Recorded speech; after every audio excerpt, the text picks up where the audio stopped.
Hey guys, आज मैं आप सबको सुनाने जा रही हूँ एक प्यारी सी कहानी जिसका नाम है द लास्ट मैसेज। एक कहानी प्यार, राज और हिम्मत की, ओनली ऑन इश्क सुकून।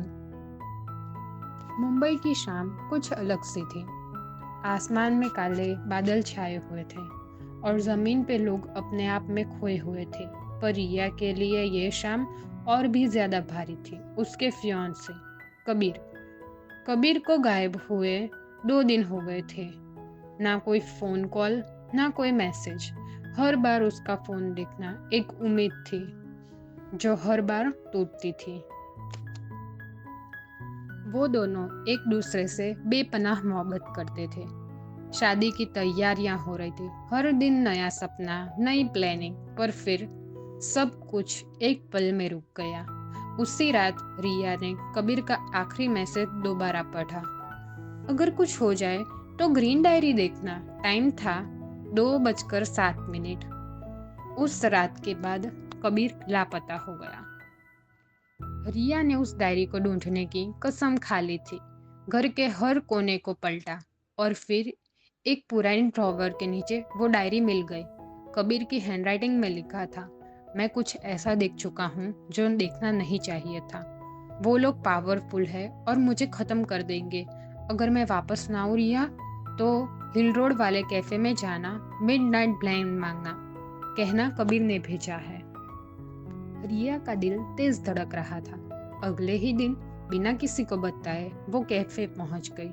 थोड़ा हिचकिचाते हुए उसने बैरिस्टा से कहा, एक मिडनाइट ब्लेंड देना, कबीर ने भेजा है। बैरिस्टा ने उसे देखा जैसे वो सब जानता हो। फिर एक छोटा सा रेड वैक्स्ड सील एनवलप दिया उसके हाथ में। रिया का हाथ कांप रहा था।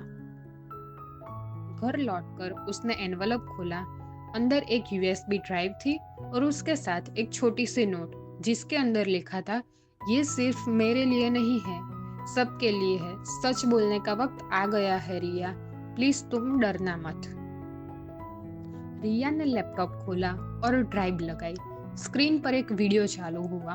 कबीर एक फार्मास्यूटिकल कंपनी के स्कैम का सच सामने ला रहा था। वो कंपनी मिलावट वाली दवाइयां मार्केट में बेच रही थी, बिना टेस्टिंग के।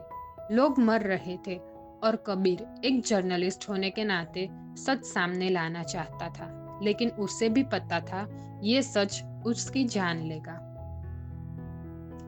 आंखों में आंसुओं के साथ रिया समझ गई कि अब वो पीछे नहीं हट सकती। उसने डिसाइड किया कि वो कबीर की आवाज बनेगी और उसे इंसाफ दिलाकर ही रहेगी। 2 हफ्ते बाद रिया प्रेस कॉन्फ्रेंस में खड़ी थी। पूरी मीडिया की नजर उस पर थी। उसके हाथों में कबीर की डायरी थी। मेरा नाम रिया है और मैं आज उस इंसान की कहानी बताने जा रही हूँ जिसे सिर्फ सच बोलने की सजा मिली। कबीर मेरा फियांसे नहीं था।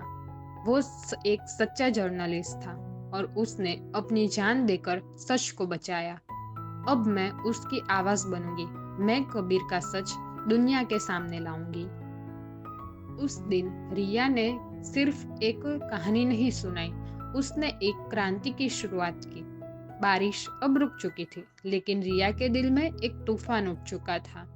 एक नई रिया जन्म ले चुकी थी, डर के सामने खड़ी होने वाली, कबीर की यादों में जीती, पर उसका मिशन पूरा करने वाली। कबीर चला गया, पर उसका सच अब रिया की आवाज बन गया। क्या आपके पास भी कोई ऐसी मज़ेदार कहानी है तो प्लीज़ हमसे शेयर कीजिए। और वीडियो अच्छी लगी हो तो लाइक, शेयर और सब्सक्राइब कीजिए ताकि आगे की अपडेट्स आपको मिलती रहे। Thank you.